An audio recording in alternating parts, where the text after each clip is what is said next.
लेकर बने रहेगा क्योंकि ये सीरीज जीएस जीके, जी हाँ, ये सीरीज आप सभी के लिए सबसे ज्यादा महत्वपूर्ण है क्योंकि जीएस जीके करंट विविध उत्तर प्रदेश स्पेशल के साथ एक ऐसी सीरीज है जिसका उद्देश्य आपका सिलेक्शन है। और अगर आपको सरकारी नौकरी करनी है तो जीएस की सीरीज को पूरी तरीके से पढ़ना होगा और यह प्रयास करना होगा कि जीएस जीके की सीरीज में आप ज्यादा से ज्यादा बेहतर स्कोर करें क्योंकि अभी की बार एक सीट हमारी। जी हाँ, आप सभी के लिए काफी महत्वपूर्ण है और आप लोग कॉपी कलम लेकर इस वीडियो के अंत तक बने रहिएगा। ये सिलेक्शन वाली सीरीज है जहां पे आपके वो प्रश्न पढ़ाए जाएंगे सीधे सीधे जो परीक्षा में पूछे जाते हैं, लेकिन उसके लिए आप सभी को इस वीडियो के अंत तक बने रहना होगा। और ध्यान रहे कि आप कॉपी कलम लेकर बैठेगा क्योंकि हम जब क्लास की जो थियरी होगी पढ़ाते समय उनको भी हम आपको पढ़ाते चलेंगे, लिखवाते चलेंगे ताकि आप लोग भी उसे नोट डाउन कर सके और अपना बेहतर दे सके। तो चलिए, पहला प्रश्न आप सभी के सामने डिस्प्ले पे दिखाई दे रहा होगा कि निम्नलिखित में से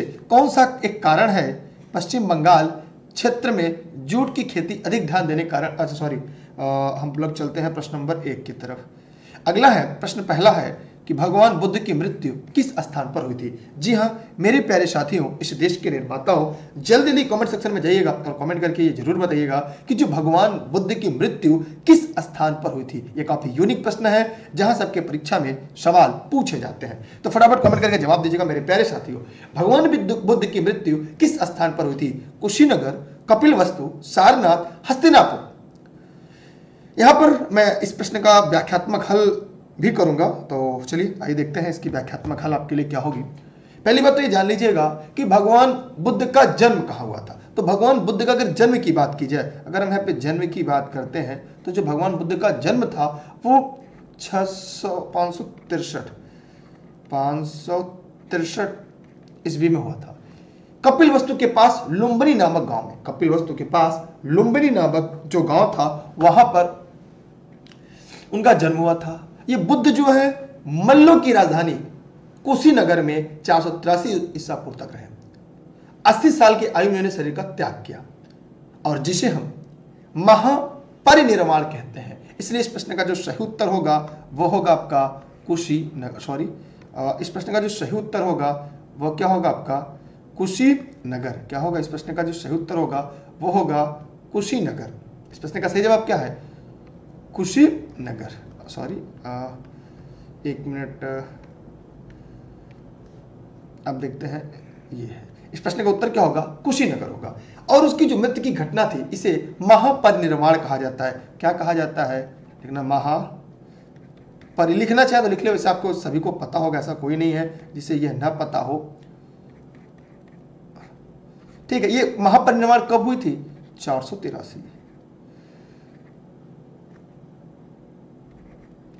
एडी, और ये भी क्या हो जाएगा? एडी, ईसा पूर्व। ठीक है, हम बढ़ते हैं एक और अगले सवाल की तरफ। जी हां, निषाद बाग बनवाया था बाबर ने, जहांगीर ने, शेरशाह ने, शाहजहां ने। तो सभी साथी फटाफट कमेंट बॉक्स में कमेंट करें और ये बताएं कि निषाद बाग कौन बनवाया था। वीडियो को एक बार शेयर कर दीजिए ताकि सभी लोगों तक पहुंच जाए। एकदम सही आप लोगों ने बताया कि इस प्रश्न का उत्तर शाहजहां होगा। आइए इसके बारे में जान लेते हैं शाहजहां कैसे होगा। देखिए, शाहजहां ने कश्मीर में 2 उद्यान बनवाए थे। एक चश्माए शाही, एक क्या बना थे उन्होंने? चश्माए शाही, एक ये था और दूसरा निषाद बाग था। ये दोनों कहां पर बनवाए गए थे? यह प्रश्न आपको पूछा जाता है। ये जम्मू कश्मीर में कहां पे बनवाए गए थे? यह कश्मीर में किसने बनवाया था? शाहजहां ने बनवाया था। लेकिन साथ ही साथ आगरे के किले में अंगूरी बाग भी लगवाए थे। कहां पे? आगरे के किले में अंगूरी बाग। कौन सी बाग थी? अंगूरी बाग। ये काफी महत्वपूर्ण है जो आपके परीक्षा में पूछा जाता है। 3 प्रश्न आते हैं। निषाद बाग जो है, निषाद बाग किसने बनवाया था? शाहजहां ने बनवाया था। निषाद बाग और चश्माए शाही ये दोनों जम्मू और कश्मीर में शाहजहां ने बनवाया था, जबकि आगरे के किले में अंगूरी बाग था। क्या नाम था उसका? अंगूरी बाग। इसकी स्क्रीनशॉट ले लें आप लोग, चाहे आप इस वीडियो को अपने पास सुरक्षित रख लें, जो भी चाहे आप कर सकते हैं, लेकिन हाँ इस वीडियो के अंत तक बने रहिएगा, मेरा उद्देश्य आपका सिलेक्शन है। हम बढ़ते हैं एक और अगले प्रश्न की तरफ। अगला प्रश्न आप सभी के सामने है, जब अकबर किशोर था उसका अभिभावक कौन था? सभी साथी फटाफट कमेंट सेक्शन में जाएंगे और कमेंट करके ये बताएंगे कि जिस समय अकबर किशोर था। देखिए, मुगल सम्राट अकबर का जो राज्याभिषेक हुआ था वो 13.5 वर्ष की आयु में कब हुआ था? 14 फरवरी को हुआ था। 14 फरवरी 1556 में। 13.5 वर्ष की उम्र थी उस समय अकबर की। कहां पे हुआ था? पंजाब के कलानौर नामक स्थान पर हुआ था। लेकिन अगर हम बात करें कि 1556 से लेकर 60 तक उसका अभिभावक कौन रहा, अकबर का संरक्षक कौन रहा? कमेंट सेक्शन में कमेंट करके बताइए। आप लोगों ने एकदम सही जवाब दिया है, अकबर का संरक्षक बैरम खां रहा। कौन रहा? बैरम खां। तो ये वो प्रश्न है जहां से सीधे सीधे आपके परीक्षा में सवाल पूछे जाते हैं। ठीक है, बैरम खां रहा। इसके बारे में और आगे अगर हम लोग बात करें तो पंजाब के कलानौर में हुआ था। अगला सवाल आपके सामने है कि अकबर और मेवाड़ के राणा प्रताप के बीच, अकबर और मेवाड़ के जो राजा थे, अकबर और मेवाड़ के राणा प्रताप के बीच कौन सा युद्ध हुआ था? तो जितने भी साथी इस वीडियो को कमेंट सेक्शन में जवाब देकर जरूर बताइएगा, अकबर और मेवाड़ के राणा प्रताप के बीच कौन सा युद्ध हुआ था? प्लासी का युद्ध, हल्दी घाटी का युद्ध, पानीपत का युद्ध, चंदावर का युद्ध। जितने भी साथी इस वीडियो को देख रहे हैं फटाफट कमेंट करके बताइएगा, अकबर और मेवाड़ के राणा प्रताप के बीच कौन सा युद्ध हुआ था? जी हां, यह 1576 में हुआ था। यह प्रश्न आपकी परीक्षा में पूछा जाता है, कब हुआ था? 1576 में हुआ था। और जो स्थान था उस स्थान को हल्दी घाटी का युद्ध कहते हैं। कौन सा युद्ध कहते हैं? हल्दी घाटी के युद्ध के नाम से जाना जाता है। हल्दी घाटी का जो मैदान है ये गोलकुंडा के पास है। किसके पास है? निकट अगर पूछ दिया जाए, निकट गोलकुंडा, निकट गोलकुंडा। ये काफी महत्वपूर्ण टॉपिक है जहां से आपकी परीक्षा में सीधे सीधे सवाल पूछे जाते हैं, क्योंकि अब की बार एक सीट हमारे सरकारी नौकरी के लिए आपको जीएस जीके की सीरीज को पढ़ना होगा और अपना बेहतर देना होगा। मैं उम्मीद करता हूं अगला प्रश्न आपके सामने है, अंग्रेज भारत में व्यापारी के रूप में आए, उन्होंने जो कंपनी बनाई उसका नाम क्या था? Indo British company, great Britain company, east India company, eastern India company, east India company. एकदम मिलता जुलता नाम है। मैं उम्मीद करता हूं जितने भी साथी इस वीडियो को देख रहे हैं वे जरूर इस प्रश्न का जवाब देंगे। सभी लोग फटाफट कमेंट करिएगा। जितने लोग इस वीडियो को देख रहे हैं, क्या आपने इस वीडियो को शेयर किया? क्या आपने इस वीडियो को शेयर कर दिया? या शेयर कर दीजिए, पैसा नहीं कटेगा। वीडियो फेसबुक पे, यूट्यूब पे निःशुल्क, देश हित में, राष्ट्र हित में मैं अपने बचे हुए समय से आपके लिए लेकर आता हूं। देखिए यहां पर अंग्रेज भारत में व्यापारी के रूप में उन्होंने जो कंपनी बनाई उसका नाम ईस्ट इंडिया कंपनी रखा। और कब? 31 दिसंबर सन 1600 में। उस समय इंग्लैंड की रानी कौन था? एलिजाबेथ प्रथम। कौन? लिखना चाहे लिख लीजिएगा, एलिजाबेथ प्रथम। इन्होंने ही अधिकार पत्र दिया था। अधिकार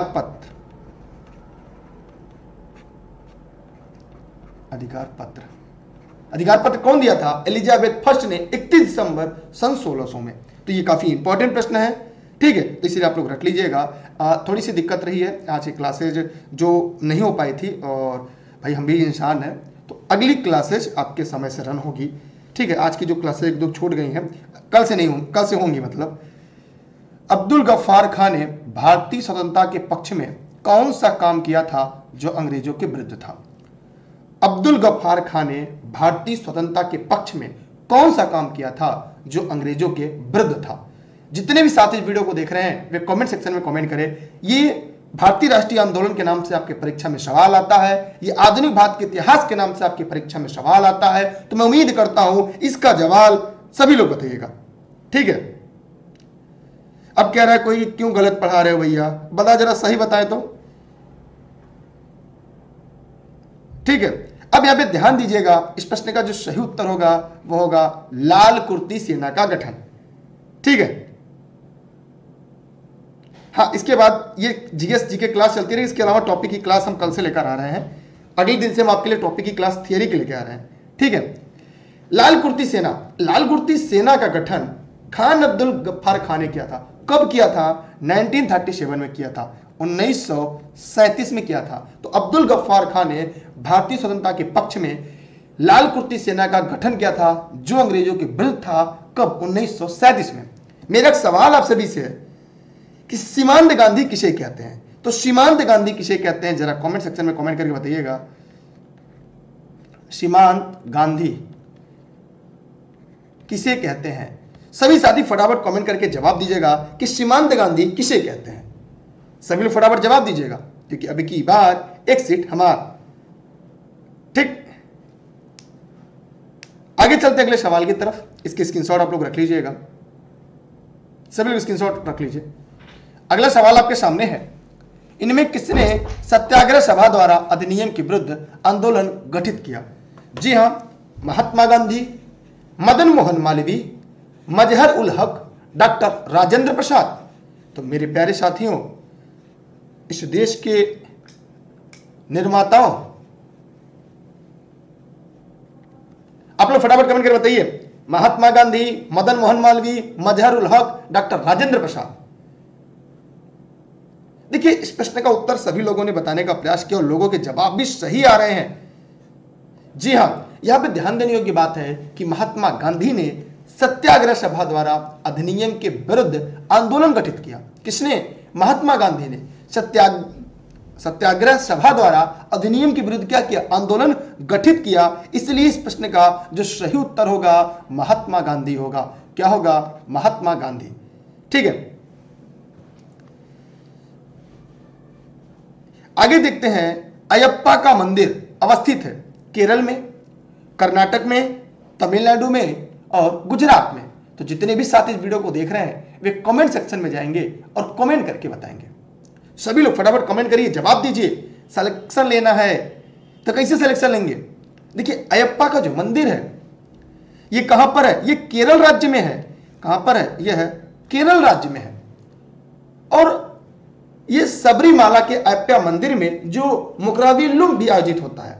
1 माह से अधिक इस उत्सव में अपने देश के अलावा बाहर के लोग भी आते हैं, दूसरे देश के भी लोग आते हैं। तो यहां से ये प्रश्न काफी इंपॉर्टेंट है जो मैंने आपको बता दिया। साथ ही साथ आप इसकी स्क्रीनशॉट करते हुए चलिए। अयप्पा मंदिर केरल में है। सबरीमाला के अयप्पा मंदिर में मुकराविल्लुम भी आयोजित होता है। एक प्रकार का एक उत्सव है। लिखना चाहे लिख लीजिएगा, क्योंकि यहां परीक्षा में बहुत बार पूछा जाता है मुकराविल्लुम। देखिए, लिखिएगा। सभी लोग जितने इस वीडियो को लाइव सेशन में देख रहे हैं वे सभी लोग लिख लीजिएगा। यह उत्सव है जो अयप्पा मंदिर में मनाया जाता है। यहां भारत के अलावा विदेश से भी लोग आते हैं। ठीक है, आगे चलते हैं अगले सवाल की तरफ। आप लोग चाहे तो इसकी स्क्रीनशॉट ले लीजिएगा। यह सीरीज आप सभी के लिए बहुत ही इंपॉर्टेंट है। इसकी पीडीएफ टेलीग्राम पर मिल जाएगी, जो अगले दिन की भी नहीं मिली वो भी मिल जाएगी। सभी की पीडीएफ आपको मिल जाएगी। सारे प्रश्न बैंक की पीडीएफ आपको मिल जाएगी।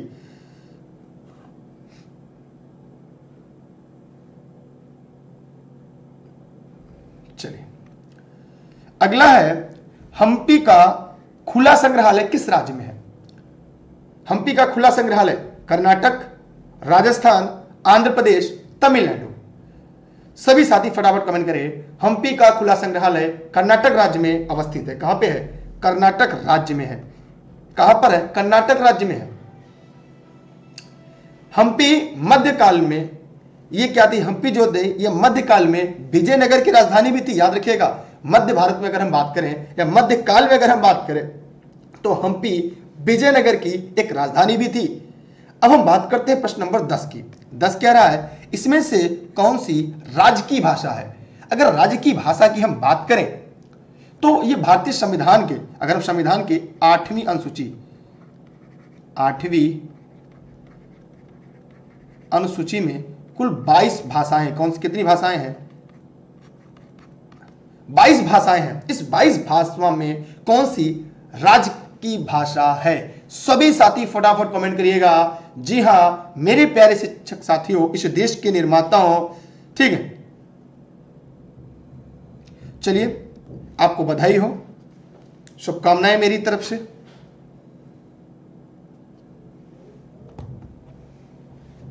चलिए यहां पे ध्यान देते हैं, इस प्रश्न का उत्तर मैथिली होगा।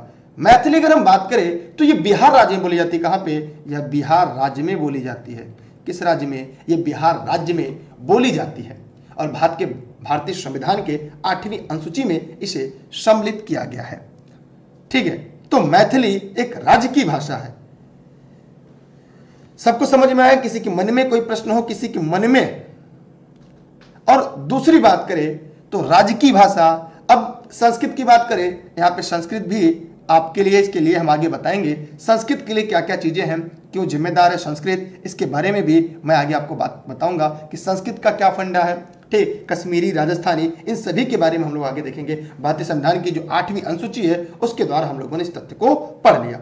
ठीक, अब हम और आगे चलते हैं। जब भारतीय संविधान पढ़ेंगे तो इस चीज को और अच्छे से पढ़ने का प्रयास करेंगे। कौन सा एक ऐसा है जो अन्य तीनों द्वारा निर्मित समूह का सदस्य नहीं है? मैंने यहां पे देखा जाए तो कौन सा इसमें से 3 के अलावा अलग दिख रहा है या बाहर दिख रहा है? तो कमेंट करिएगा सभी लोग। जितने लोग इस वीडियो को लाइव सेशन में देख रहे हैं फटाफट कमेंट करिएगा, क्योंकि अभी की बार एक सीट हमार। सभी साथी फटाफट कमेंट करिएगा यार, आप लोग शेयर नहीं कर रहे हैं। चलिए ध्यान से देखते हैं। देखिए, हुआंगहो नदी के पास हमारी सभ्यता का जन्म हुआ था। दजला फरात नदी घाटी में एक प्राचीन सभ्यता का जन्म हुआ था। सिंधु घाटी में भी एक प्राचीन सभ्यता का जन्म हुआ था, लेकिन अमेजन की घाटी में किसी भी सभ्यता का कोई जन्म नहीं हुआ था। इसलिए इन चारों में सबसे डिफरेंट विकल्प अगर हम बात करें तो अमेजन की घाटी होगी। इसलिए इस प्रश्न का सही उत्तर डी है। ठीक है, हम बढ़ते हैं एक और अगले प्रश्न की तरफ। अगला है, फ्रांस में तृतीय साम्राज्य का अंत किस वर्ष हुआ? देखिए, साम्राज्य की अंत कब हुआ? तो यहां पर एक बार ध्यान देना होगा कि एक बार आप लोग बताइए, सभी लोग फटाफट कमेंट करके। देखिए, सूडान युद्ध में प्रशाह के सेनापति जो वान मोल्डके ने फ्रांसीसी सेना को परास्त कर दिया। आया नेपोलियन ने तृतीय 83,000 सेना के साथ या सैनिकों के साथ आत्मसमर्पण कर दिया। फ्रांस में द्वितीय साम्राज्य का अंत हो जाता है और 4 सितंबर 1870 में फ्रांस गणतंत्र की स्थापना होती है। 4 सितंबर 1870 में फ्रांस में गणतंत्र की स्थापना होती है। इसलिए इस प्रश्न का सही उत्तर होगा 1870। कब? 4 सितंबर।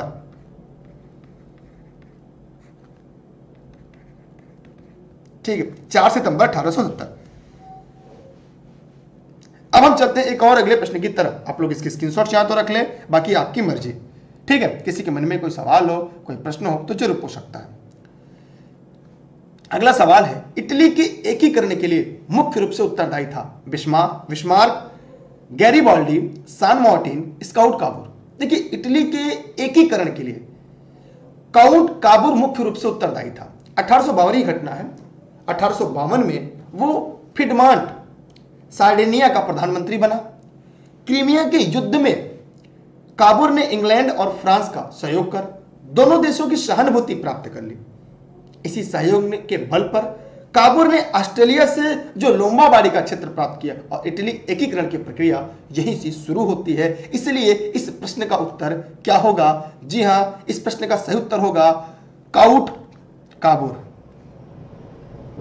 हम बढ़ते हैं अगले सवाल की तरफ। शिवालिक श्रेणी कहां से लेकर कहां तक फैली है? मेरे प्यारे साथियों, इस देश के निर्माताओं कमेंट सेक्शन में जाइएगा और कमेंट करके बताइएगा।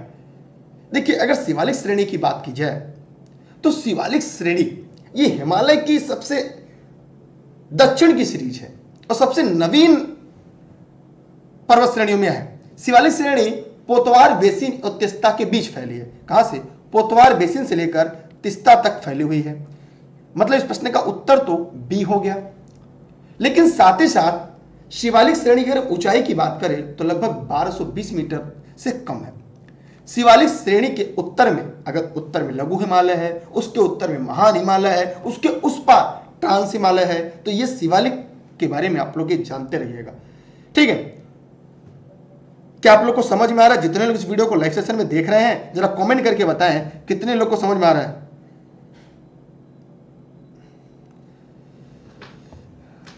जितने इस वीडियो को लाइव देख रहे हैं जरा कमेंट करके बताएं कि समझ में आ रहा है कि नहीं। चलिए और आगे चलते हैं हम। अगला सवाल है कि भारतवर्ष की जल क्षेत्र सीमा कहां तक फैली हुई है? 12 नॉटिकल मील, 6 नॉटिकल मील, 15 नॉटिकल मील, 10 नॉटिकल मील। तो सबसे पहले यह जान लीजिएगा 1 नॉटिकल मील बराबर क्या होता है? 1 नॉटिकल मील बराबर कितना किलोमीटर होता है? कितना किलोमीटर होता है? 1 नॉटिकल मील को हम प्रायः यह कहते हैं 1 समुद्री मील।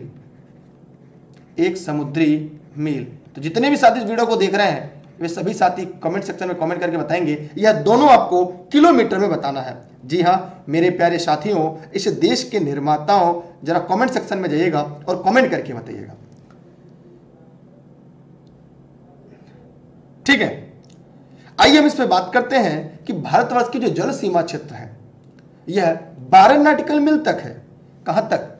12 है, 24 है। मतलब भारत की अगर समुद्र सीमा की बात की जाए तो कुछ इस प्रकार से फैली है 12 + 12 + 176 कुल 200 नॉटिकल मील तक कुल समुद्र सीमा भारत का विस्तार है। और समुद्र सीमा की कुल लंबाई अगर पूछा जाए, अगर समुद्र सीमा की लंबाई पूछा जाए तो लोग 7516.6 किलोमीटर है। भारत की कुल समुद्र तट रेखा की लंबाई कितनी है? 7516.6 किलोमीटर है। ठीक है, अब हम और आगे चलते हैं एक और अगले प्रश्न की तरफ। अगला है निम्नलिखित में कौन सी नदी रिफ्ट घाटी से बहती है? तो आप जानते रहिएगा रिफ्ट घाटी से नर्मदा, उसके अलावा कौन सी बहती है? जरा कमेंट सेक्शन में कमेंट करके बताइएगा।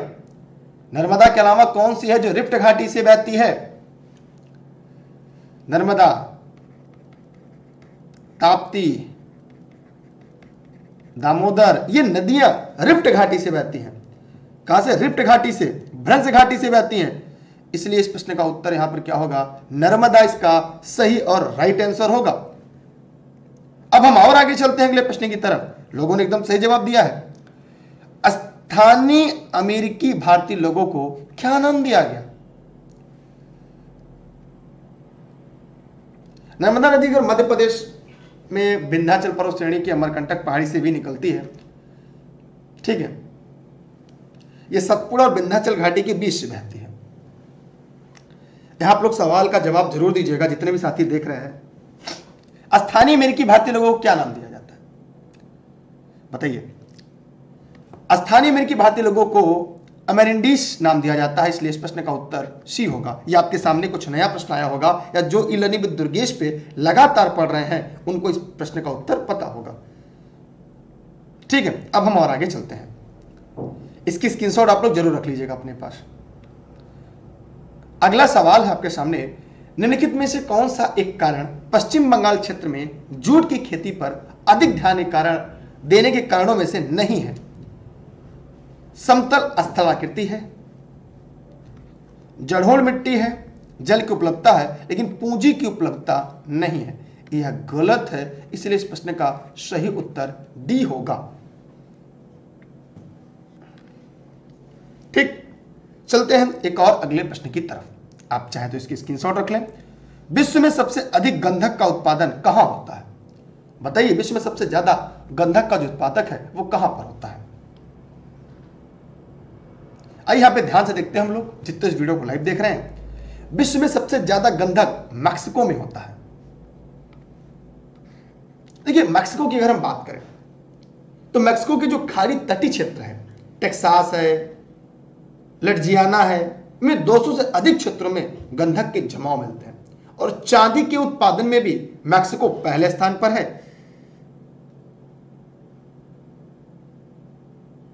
ठीक, आगे देखते हैं अगले सवाल को। आप इसके स्क्रीनशॉट रख लीजिएगा। अगला है, शीतोष्ण घास के मैदान की सबसे प्रमुख फसल क्या है? देखिएगा शीतोष्ण घास के मैदान का विस्तार उत्तरी अमेरिका महाद्वीप में, जैसे हम देखें उत्तरी गोलार्ध में मिलता है, दक्षिणी गोलार्ध में भी इसका विस्तार मिलता है। अगर हम बात करें कि दक्षिणी गोलार्ध में कहां है, दक्षिण अमेरिका में अर्जेंटीना, उरुग्वे में पंपास कहते हैं। दक्षिण अफ्रीका के जो उत्तर पर्वतीय क्षेत्र है वहां पे वेल्ड कहते हैं। ऑस्ट्रेलिया के जो दक्षिण पूर्वी हिस्सा है वहां पे मरे डार्लिंग बेसिन है। न्यूजीलैंड में वहां कैडबरी मैदान कहा जाता है। इन मैदानों में सबसे ज्यादा अगर देखा जाए तो खट्टे फल मिलते हैं। कौन से फल मिलते हैं? खट्टे फल मिलते हैं। इसलिए एकदम रट लीजिएगा मेरे प्यारे साथियों इस देश के निर्माता। अब यहां पर नीचे वायुमंडल की सीरीज दी गई है, यह भी मैंने पढ़ा है, मतलब अगर आपने नोट्स पूरा पढ़ा होगा तो सब कुछ आपको मिल जाएगा। बताइए, देखिए आप सभी को 50 से ज्यादा practice set e learning with Durgesh के ऐप पर उपलब्ध है। आप सभी साथी वहां पे जाकर उसको प्राप्त कर सकते हैं।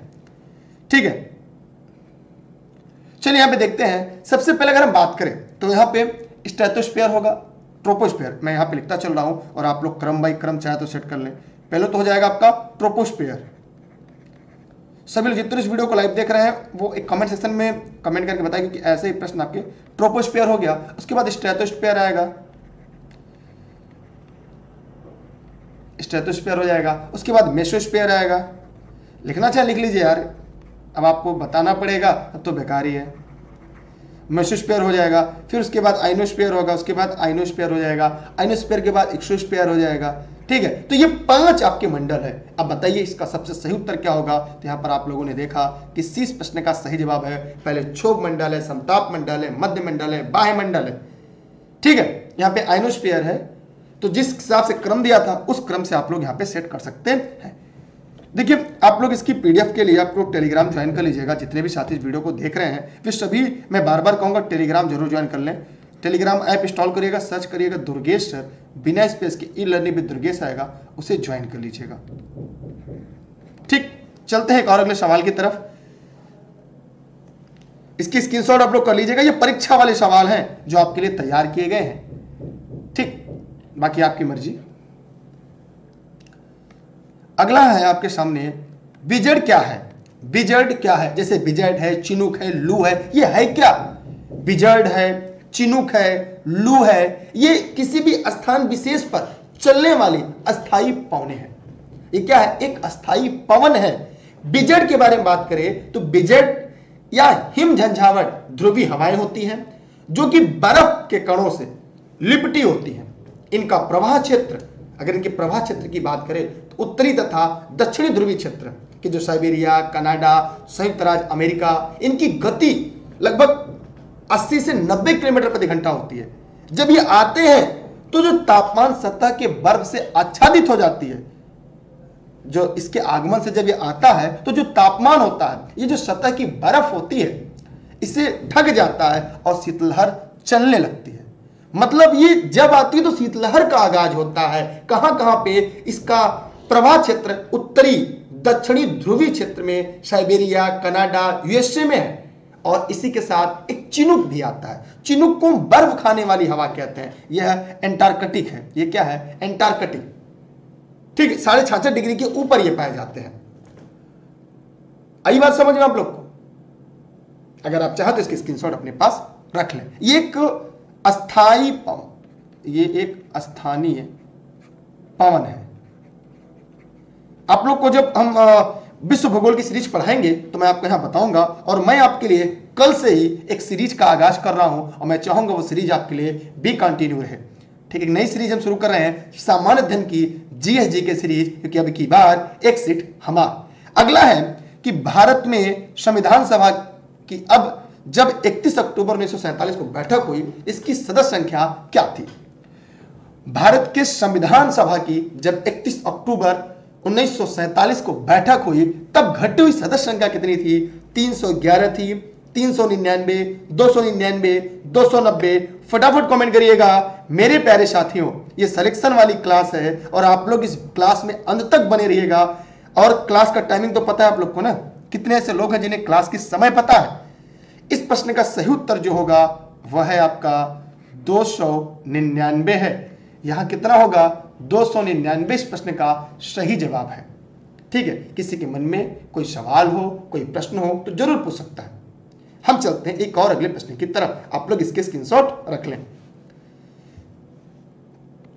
अगला सवाल आपके सामने है, कौन से मौलिक अधिकार विदेशियों को भी प्राप्त हैं?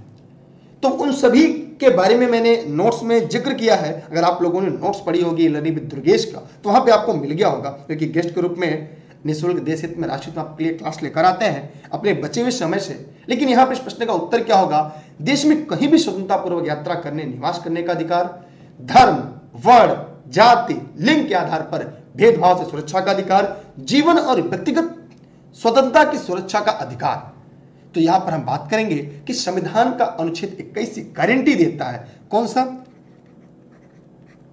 अनुच्छेद 21 ये गारंटी देता है किसी भी व्यक्ति को, चाहे वो भारतीय हो, चाहे वो विदेशी हो, उसके जीवन या उससे व्यक्तिगत स्वतंत्रता से वंचित नहीं किया जा सकता। इसलिए इस प्रश्न का सबसे सही उत्तर अगर हम बात करें तो वह होगा सी। अगर आप सभी ने इस प्रश्न का उत्तर सी बताया है तो इस प्रश्न के जवाब सही है। एक सवाल पूछा जाता है कि कितने ऐसे अनुच्छेद हैं जो विदेशी और भारतीय दोनों को प्राप्त हैं? कौन कौन से ऐसे अनुच्छेद हैं मौलिक अधिकार के जो केवल भारतीय को प्राप्त हैं? इस सवाल का जवाब आप कमेंट बॉक्स में कमेंट करके दीजिएगा। जिन लोगों ने लर्निंग विद दुर्गेश के नोट्स पढ़े होंगे उस नोट्स में इसका पूरा जिक्र किया गया है। हम बढ़ते हैं एक और अगले प्रश्न की तरफ। अगला सवाल आप सभी के सामने आपको देखने को मिल रहा होगा, संविधान का कौन सा अंश भारत के नागरिकों को आर्थिक न्याय प्रदान करने का संकेत करता है? सभी साथी फटाफट कमेंट करेंगे। जितने लोग इस वीडियो को देख रहे हैं, यह वीडियो फेसबुक पेज, यूट्यूब पर आपके लिए लाइव चल रहा है, क्योंकि अब की बार एक सीट हमार। सभी लोग फटाफट कमेंट करिए।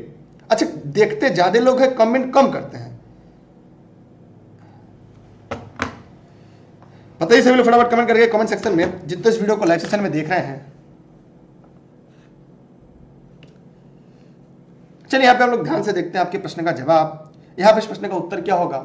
यहां होगा कि राज्य के नीति निर्देशक तत्व। एकदम सही आप लोगों ने बताया। यह भारतीय संविधान के भाग की बात करें तो भाग 4 में है। अगर अनुच्छेद की बात करें तो 36 से लेकर 51 तक यह अनुच्छेद है। इसलिए इस प्रश्न का सही उत्तर आपके सामने है। भारत के नागरिकों को आर्थिक न्याय प्रदान करने की बात करता है ये। ठीक है, प्रस्तावना में भी इसका जिक्र है, लेकिन यहां पे संविधान शब्द का प्रयोग किया है तो भाग 4 में इसका वर्णन है। ठीक है, अगला है भारतीय केंद्रीय बैंक है। तो जो भारतीय केंद्रीय बैंक है वो कौन सी है? कमेंट सेक्शन में कमेंट करके बताइएगा। अगर हम भारतीय केंद्रीय बैंक की बात करें तो वो है आपकी आरबीआई है। क्या है आपकी? RBI, reserve bank of India है। क्या है? RBI, reserve bank of India. इसकी अगर स्थापना की बात की जाए तो इसकी स्थापना भारतीय रिजर्व बैंक अधिनियम 1934 में हुई थी। कब हुई थी? इसकी स्थापना हुई थी 1 अप्रैल 1935 में। किसके तहत हुई थी? भारतीय रिजर्व बैंक अधिनियम 1934 के तहत हुई थी। लेकिन इसका राष्ट्रीयकरण कब किया गया? सवाल पूछा जाता है। मैं भी आपको राष्ट्रीयकरण, यहां से सवाल आपके सामने आता है कि आरबीआई का राष्ट्रीयकरण कब किया गया था? तो जी हां, रट लीजिएगा, 1 जनवरी को किया गया था, 1949 में किया गया था। यहां पे यह इंपॉर्टेंट है, इसलिए इसे आप लोग रट लीजिएगा, याद करिएगा। हम चलते हैं और अगले प्रश्न की तरफ। इसकी स्क्रीनशॉट सभी लोग कर लीजिएगा। सभी लोग देखिए, यहाँ पे 1 मिनट रुकिएगा, यहाँ पे कटा हुआ हिस्सा था प्रश्न का। अब आपके सामने है मुद्रा के सापेक्ष गलत है। मुद्रा के सापेक्ष गलत है। सभी लोग फटाफट कमेंट करिएगा, और जितने इस वीडियो को लाइव सेशन में देख रहे हैं कमेंट करके जवाब जरूर दीजिएगा। बताइए फटाफट कमेंट करके मेरे प्यारे साथियों, इस देश के निर्माताओं, बताइए। ये मुद्रा के सापेक्ष गलत है। यह मुद्रास्फीति को रोकता है, क्रय विक्रय की शक्ति है, यह साख सृजन को रोकता है, इनमें से कोई नहीं।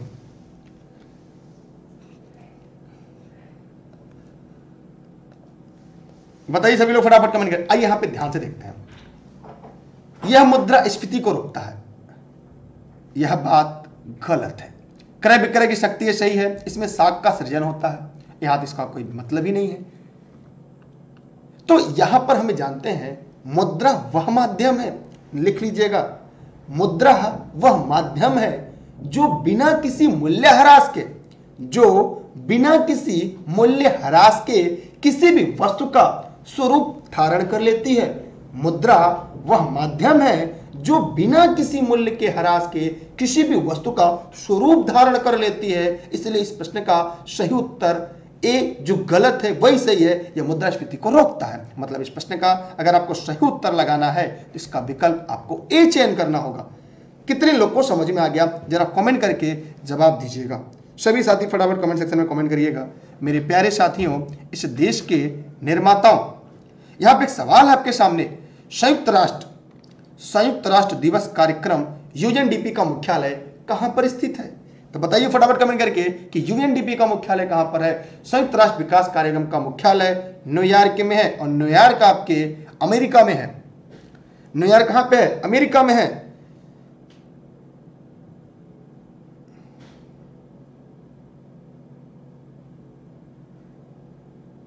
ठीक है, अब हम चलते हैं एक और अगले प्रश्न की तरफ। आप लोग शेयर करिए वीडियो यार, कहाँ है आप लोग कहना, स्क्रीनशॉट कर लीजिएगा। वैसे इसकी पीडीएफ आपको मिल जाएगी, शायद बीच में नहीं मिला होगा। अगला सवाल है, दक्षेस देशों का संगठन कितने देशों का है? बताइए सभी लोग फटाफट कमेंट करके, जितने इस वीडियो को लाइव देख रहे हैं। बताइए सभी लोग फटाफट कमेंट करके, दक्षेस कितने देशों का संगठन है? देखिए, अगर दक्षेस की बात की जाए तो सार्क देशों का संगठन, इसका पूरा नाम क्या है? दक्षिण एशियाई क्षेत्रीय सहयोग संघ। इसकी स्थापना कब हुई थी, बता सकता है कोई? बताइए। 1965 में। कहां पे हुई थी? एका में हुई थी। इसमें कौन कौन से देश शामिल है? भारत, बांग्लादेश, श्रीलंका, नेपाल, भूटान, मालदीव, पाकिस्तान, अफगानिस्तान, ये देश सम्मिलित हैं। इस प्रकार इसमें कुल 8 देश सम्मिलित हैं। कितने देश? 8। कौन कौन? भारत, बांग्लादेश, श्रीलंका, नेपाल, भूटान, मालदीव, पाकिस्तान, अफगानिस्तान, कुल इसमें 8 देश सम्मिलित हैं। कितने? 8 देश सम्मिलित हैं आपके। ठीक है, अब हम और आगे चलते हैं। 8 है, कोई काट लिखा है क्या? 8 है, सही बताया आपने। ओरिजिन्स ऑफ स्पीसीज, ये ई लर्निंग विद दुर्गेश के नोट्स में अगर आपने नोट्स पढ़े होंगे तो शायद आपको ये पता होगा, इसका उत्तर भी आपको पता होगा। इसके लेखक कौन है? बताइए सभी लोग फटाफट कमेंट करके, इसके लेखक कौन है? Charles Darwin. ये सभी ई लर्निंग विद दुर्गेश के नोट्स में अगर आपने नोट्स पूरा पढ़ लिया तो आपका कॉन्सेप्ट पूरी तरह से क्लियर हो जाएगा। ठीक है, अब हम आगे चलते हैं।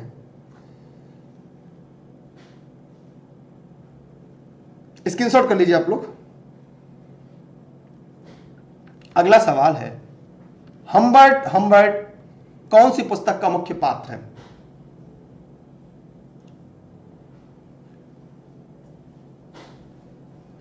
लोलिता, लेडी बेटलीज, war of the roses, farewell to arms. बताइए फटाफट कमेंट करके क्या है। जितने भी साथी इस वीडियो को देख रहे हैं फटाफट कमेंट सेक्शन में जाइए, कमेंट करके जवाब दीजिएगा। देखिए इस प्रश्न का उत्तर क्या होगा? मुख्य पात्र कौन है? लोलिता। लोलिता इसका सही जवाब होगा। ए इस प्रश्न का सही और राइट आंसर है। आगे हम बात करते हैं, संतान मनुष्य का पिता है, किसने कहा था? संतान मनुष्य का पिता है, बताइए। Shakespeare, Woodworth, Keats, baker. Comment करिए जल्दी फटाफट। ये वर्ड्सवर्थ ने कहा था, वुडवर्थ नहीं, वर्ड्सवर्थ ने कहा था। अगला है, बिना प्रतिनिधित्व के कराधान नहीं, यह बहुचर्चित नारा किसका है? बिना प्रतिनिधित्व के कराधान नहीं, फ्रांस की क्रांति, ब्रिटिश नागरिक युद्ध, भारतीय राष्ट्रीय आंदोलन, अमेरिकी स्वतंत्रता संग्राम। तो यहां पर इस प्रश्न का उत्तर होगा अमेरिकी स्वतंत्रता संग्राम। इस प्रश्न का सही जवाब होगा। क्या होगा? अमेरिकी स्वतंत्रता युद्ध से इसका संबंध है। अगला, बुकर पुरस्कार का संबंध निम्नलिखित में से किस क्षेत्र से है? खेलकूद, पत्रकारिता, साहित्य, जनसेवा। बताइए, बहुत आसान प्रश्न है, विविध का सवाल है। देखिए, अगर हम बुकर पुरस्कार की बात करें तो यह साहित्य के क्षेत्र में उत्कृष्ट योगदान के लिए दिया जाता है।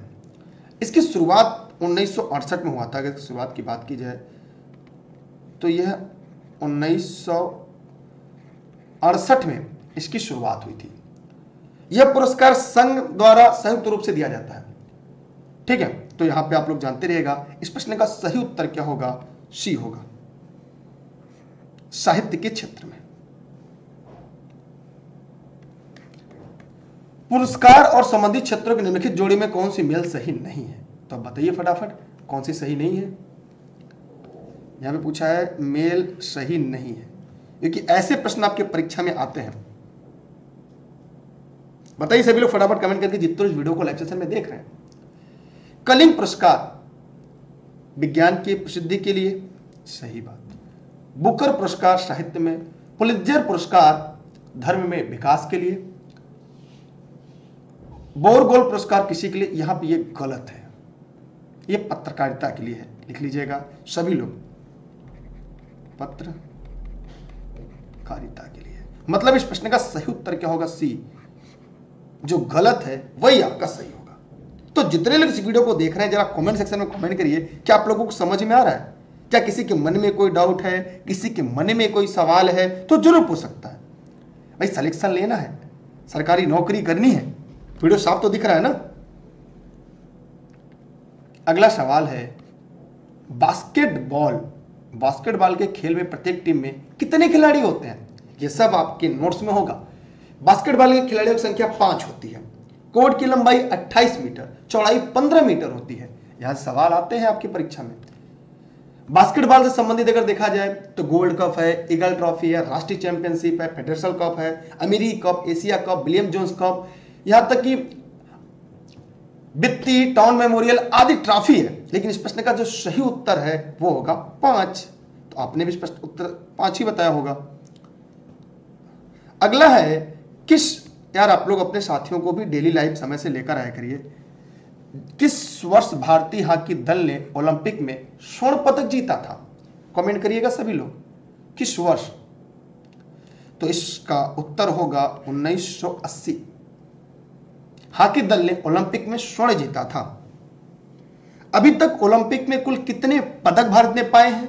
अभी तक, आज तक कुल कितने पदक और कुल कितने गोल्ड आए हैं? कमेंट बॉक्स में कमेंट करिएगा। अभी तक कुल कितने गोल्ड और कुल कितने पदक हैं, दोनों का जवाब कमेंट बॉक्स में कमेंट करके दीजिएगा। हम बढ़ते हैं और अगले प्रश्न की तरफ। अगला है, शताब्दी एक्सप्रेस किस वर्ष शुरू किया गया? गांधी के जन्म दिवस पर, जवाहरलाल नेहरू के जन्म दिवस पर, सरदार पटेल के जन्म दिवस पर, भारत में रेल की शुरुआत पर।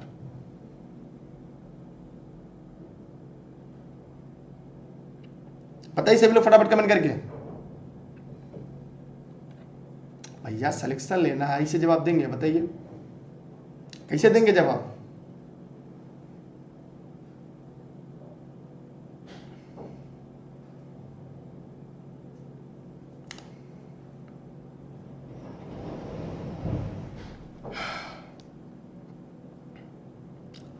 गांधी जी के जन्मदिवस बताइए कब होगा?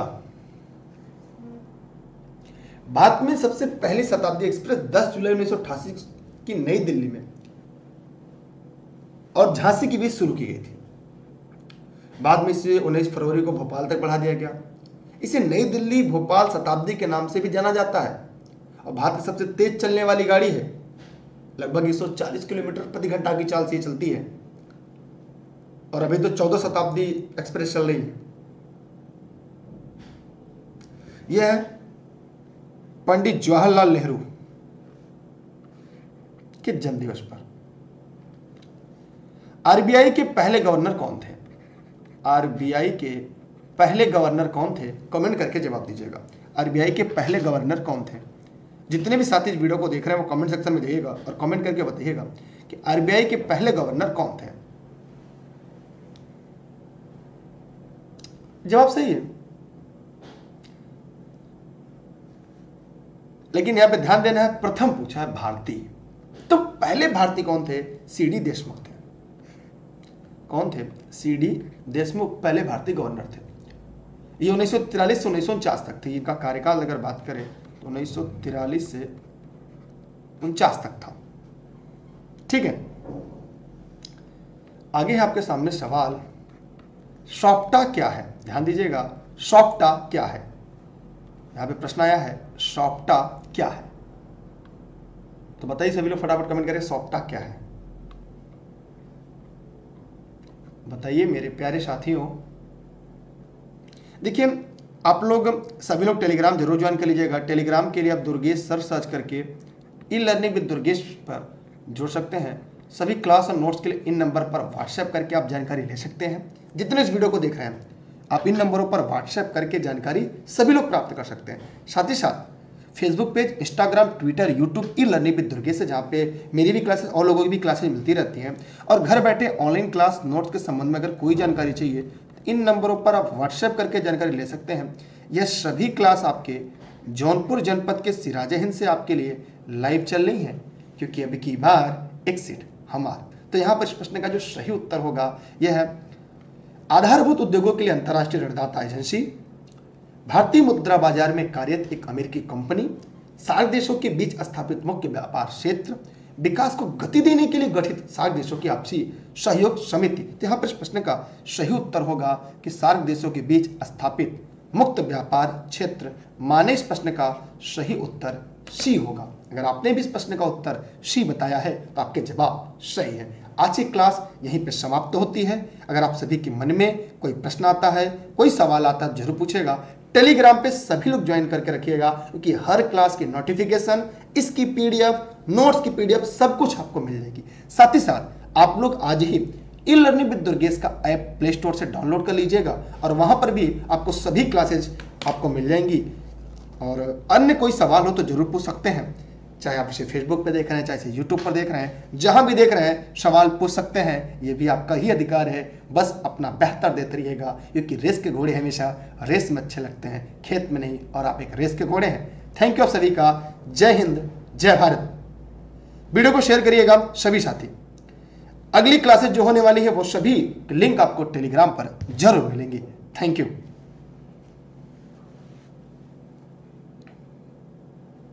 वीडियो को शेयर करना आपकी जिम्मेदारी। पीडीएफ आपको मिल जाएगी इसकी क्लास की। डेली क्लास में आप लोग समय से रहिएगा। थियरी की भी क्लास हम देने का प्रयास करेंगे, लेकिन वो अपलोड कर देंगे, आप लोग देख लीजिएगा। सेशन इस सेशन की तरह लाइव नहीं होगी, हम उस सेशन को अपलोड कर देंगे। ठीक है, थैंक यू आप सभी का। Bye bye. वीडियो को शेयर कर दीजिए। हाँ, चैनल को सब्सक्राइब नहीं करके दीजिएगा। हम चलते हैं। Bye bye, thank you. अरे भाई साहब को बधाई देनी थी, वो तो पता नहीं है, तो उनको भी बधाई, और आप सभी को बधाई, अग्रिम शुभकामनाएं, ताकि आप भी सरकारी नौकरी प्राप्त करें और अपने माँ बाप का नाम भी रोशन करें। आप भी, आप सभी, थैंक यू। चलते हैं तब।